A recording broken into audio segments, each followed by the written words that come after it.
आज होता अहोंचा वाढदिवस, पण त्याच्या आधी ना काल रात्री आम्ही आणलेली होती ग्लॉसरी आणि त्याच्यामध्ये ही चटपटी भेल आणलेली होती. एकदम इन्स्टंट बनते, तर सकाळी-सकाळी उठल्याबरोबरनं नाश्ता बनवण्यापेक्षा म्हटलं चला हीच खाऊन घेऊया, म्हणजे वेळही वाचेल आणि बरेचसे असे कामं होते.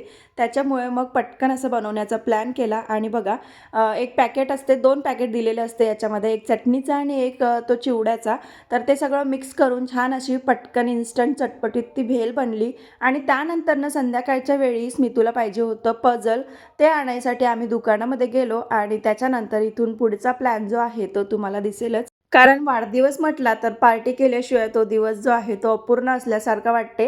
आणि मुलांसह खेळण्याच्या दुकानात गेलं की हे उचल ते उचल केल्याशिवाय त्यांना काही करमत नाही. घेऊन ते मागत नाही, पण ते तिथे उचलून मात्र खेळतात नक्की. त्यानंतरनं गेलो आम्ही हॉटेलमध्ये, स्टार्टर ऑर्डर केलं आणि जेवण करून परत घरी आलो. असा संपवला आजचा अहोंचा बड्डेचा दिवस.